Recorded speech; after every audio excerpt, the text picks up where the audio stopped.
coup, c'est Pierre, et je suis cassé la gueule, et du coup, bah voilà, on est Zios. Moi, je fais du chant et de la guitare depuis le début, depuis genre un petit peu longtemps finalement. Donc Chris, batterie, depuis 10 ans. 10 ans. Ouais, voilà. Il faut dire les années aussi. Ah, mais Moi c'est Manu, je suis le guitariste lead voilà. Depuis 2007. Ouais, 2007. 10 ans aussi. 10 ans. Putain, 10 ans. Donc moi, ça fait 10 ans. Ouais, ça c'est 2005. Ah ouais, donc 12 ans. Et Ouais, ben Romain, claviériste, hein, ça sert à rien, donc on va dire que je suis bassiste plutôt. Et depuis 2000 quelque chose à peu près, je suis le deuxième arrivé dans le groupe en fait, 2006 je crois, 2004. qui est-ce qui fait la voix? Parce que parfois il y a une voix claire. C'est lui, c'est lui. Bah, voilà. C'est lui la voix claire aussi. C'est peut-être ce que j'aurais dû mentionner en fait. La voix claire aussi, voilà. Alors une question, quand vous êtes présenté, est-ce que vous avez une actualité particulière? Enfin, je sais que vous allez sortir un album bientôt. Bientôt. L'enregistrer déjà. Il est enregistré. Ça, c'est un scoop. Il faut l'enregistrer. Concrètement, on a projeté de le faire l'été prochain. Oui. Donc du coup, été 2018. Et D'accord. voilà, c'est pas tout de suite, mais c'est bientôt quand même, parce qu'il faut le. Voilà. On est quasi prêt sur le papier. Après, il faut travailler les compos. On a plein de matériel. Il va falloir faire de la sélection. Puis après. Vous pensez de sortir quand? Ça c'est une question pour moi. Non, mais ouais. On espère le sortir, c'est peut-être ça la question. Non, mais on trouvera toujours une petite solution pour le sortir. Mais Romain a raison, Enfin, après, c'est rien évident. Non, je dis on espère le sortir quand, c'est ça, on espère un délai plutôt, dans l'idéal. Parce que chacun ayant sa vie, tout ça. Ouais. Il a raison, en gros, nous on a mis une option sur l'été prochain pour l'enregistrer. Parce qu'après, c'est compliqué, si on ne pose pas à un moment une date, on n'avance pas. Et derrière, à nous de trouver un deal intéressant pour trouver un moyen de le diffuser. Un label. On a un label, pas sûr qu'on continue, on a plein de contacts sympas, donc après on va trouver un. Pour répondre à ta question, idéalement ce serait automne 2018 au mieux. D'accord, automne 2018 au mieux idéalement. Automne-hiver 2018.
Pierre, t'es seul avec Romain, seul rescapé.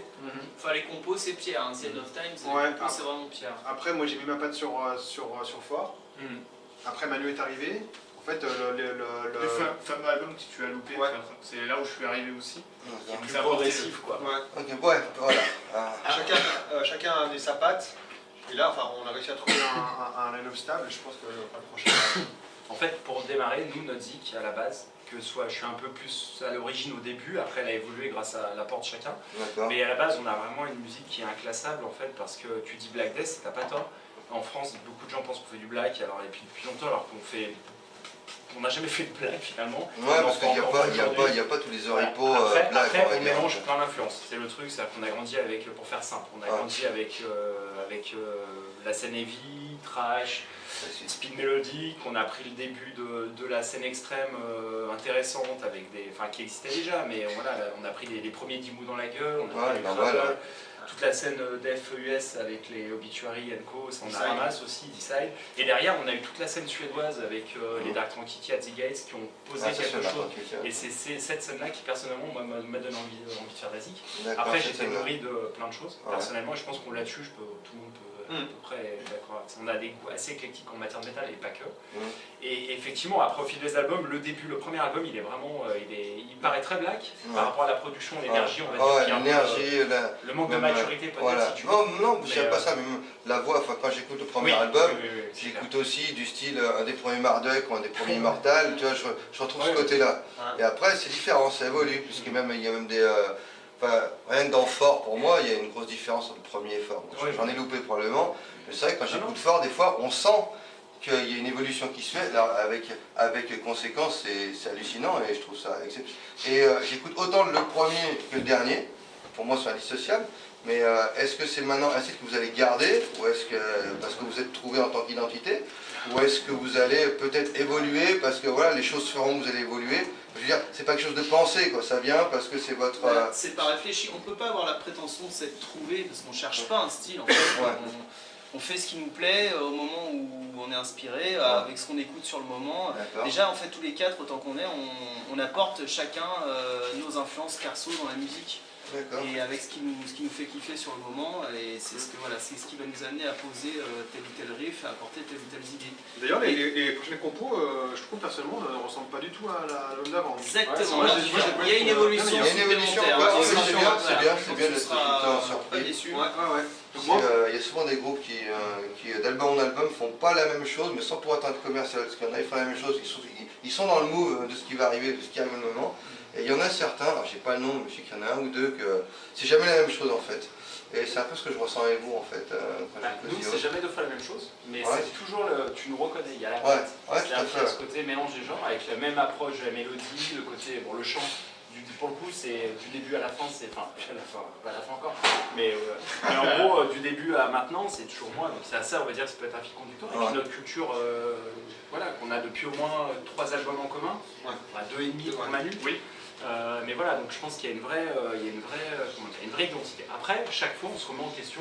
On n'est pas, c'est ce que disait Romain. En fait, pour résumer, c'est qu'on joue la musique qu'on a envie d'entendre. D'accord. Qui nous fait plaisir. Donc après, forcément, c'est subjectif, mais forcément, ça va toujours tourner un petit peu autour des mêmes trucs. Par contre, on est aussi en parallèle à toujours essayer de ne pas refaire 2 fois la même chose. D'accord. Et d'être assez autocritique envers nous-mêmes. Et là, encore une fois, merci Romain qui a un peu ce rôle-là dans le groupe. À être un peu relou, à être complètement tout le temps en train de demander de... Voilà, on a des idées, et parfois il est le premier, parce que nous il nous faut un peu plus de temps à nous dire on l'a déjà fait, ou ça sonne comme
votre approche par rapport aux questions potentielles qu'auraient vos enfants ou vos proches, aussi vos enfants, parce que toi, je les ai vus, ils étaient petits, je sais pas, peut-être que tu en as un ou pas, mais quel est, par exemple, si ta fille, papa, ta musique, c'est violent, hein, etc.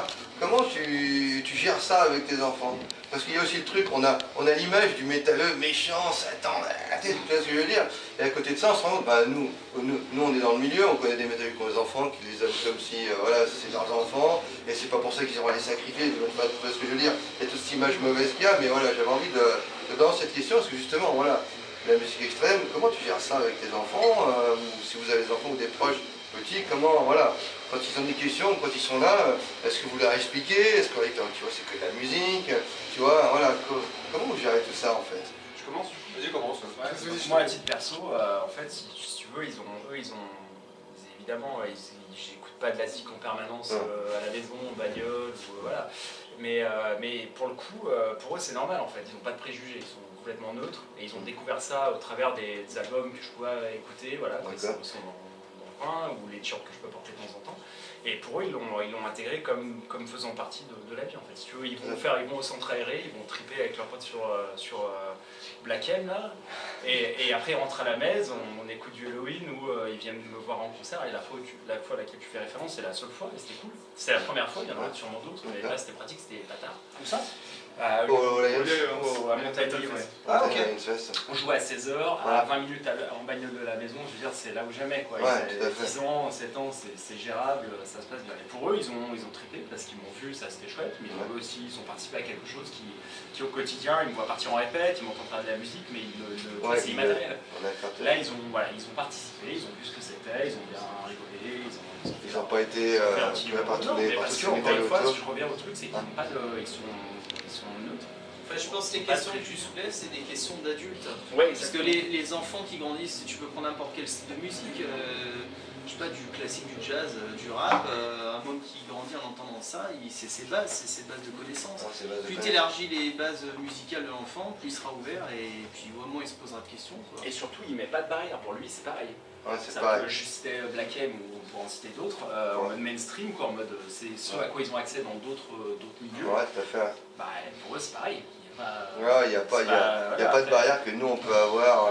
Après, il y a un groupe à un moment, tu vois, tu écoutes un morceau d'Edbril, les gosses sont à côté, soit ils se voient, c'est fort, soit ils se voient, c'est cool, tu vois. Après, c'est subjectif. Ça restera leur appréciation, par contre, elle sera détachée du jugement. Ouais, de tout jugement que les adultes en auront, ouais, tout à fait. Tu as peut-être une anecdote aussi par rapport à ça? Moi, ils ont 3 et 4 ans, du coup, il n'y a pas de. Pareil, hein, à la maison, enfin, j'essaie de pas trop leur mettre du Cannibal ou du D-Side, quoi. Donc, c'est plutôt du Volbeat, Amorphis, tu vois, truc tranquille. Amorphis, ouais, bien ça. Et chez moi, en fait, j'ai une batterie électronique. Du coup, quand je le mets dessus, je suis avec mon fils, chaque fois il me casse les couilles, je veux jouer. Ah ouais, forcément, ça tape, faut taper dessus. Du coup, il a une petite batterie, donc moi, quand je bosse chez moi, lui, il est aussi à côté. Mais comme tu disais, en fait, ils sont en 1.0, du coup, tout ce qu'ils reçoivent pour eux, c'est normal, quoi. Ah ouais, qu'ils le voient tous les jours. En fait, ils ne voient pas de métal comme nous on le voit, enfin comme nous. Comme les autres le voient, c'est en mode je sacrifie des coussins et je laisse des grands-mères, quoi. Ouais, c'est ça. Pour eux, c'est de la musique. Les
J'en ai deux ou terminé. Par contre, c'est assez paradoxal parce que du coup, mon fils il a 4 ans, ma Ça commence fille elle a 16 ans. Ouais, Et qui vivent les choses complètement différemment. Ma fille, quand elle était petite, elle a accepté les choses. Merci Pérou. Le monde musical dans lequel je suis, assez naturellement. Et puis après, en grandissant, forcément, avec les fréquentations, le collège, puis le lycée, etc., ça évolue. Donc j'ai pas voulu la freiner là-dessus, donc je la laisse. Donc elle connaît le style. C'est pas forcément son truc, donc je la laisse faire. Puis par contre, le petit, pareil, il est plein dedans. Donc il est assez fan de Devin Townsend. On l'a rencontré au Monteculta. Voilà, donc il est over fan, donc ça reste assez, on va dire, basique, enfin pas trop brutal pour lui. Donc il suit l'évolution tranquille des choses, donc j'essaie pas trop d'imposer ce que j'écoute. Et quand j'écoute quelque chose et que lui il s'approche de moi et qu'il a envie d'écouter, je mets un peu plus fort pour qu'il participe au truc. Mais sinon autrement, j'essaie pas d'imposer quoi que ce soit, mais ça suit l'évolution. Mais voilà, il y a deux mondes complètement différents parce que mes deux enfants, du coup, ils sont assez éloignés en termes d'âge. Donc du coup, c'est assez... Ouais,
il y a du scoop. En fait, ma gamine, elle a une semaine.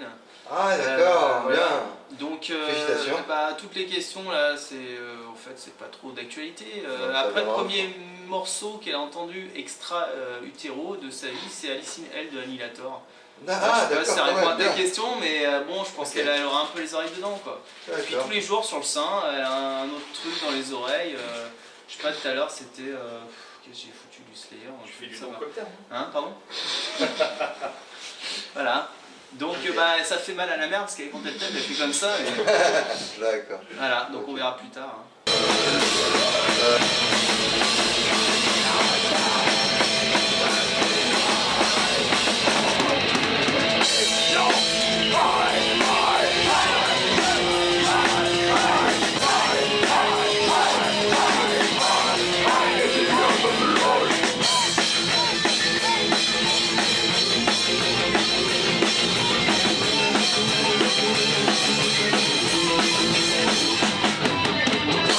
Kill the weapon.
concert, vite fait. On a failli mourir électrocuté. Ouais, c'est pas faux aujourd'hui. Ou noyé d'ailleurs. Ou noyer. Ouais, au choix. Autrement, vous avez rien de comme ça là, d'ici tout de suite, vite fait là. Non, il y en a plein. Voilà, comme ça, tout de suite. Bah une. Il y a encore des sandwichs. Ça, c'est bonheur. Tout de suite, comme ça, franchement, je sais pas. Il y en a plein, mais après, il faut qu'on réfléchisse aux conséquences de ce qu'on va révéler. Aux conséquences. Ouais, excellent. Tu as compris. D'accord. Ok.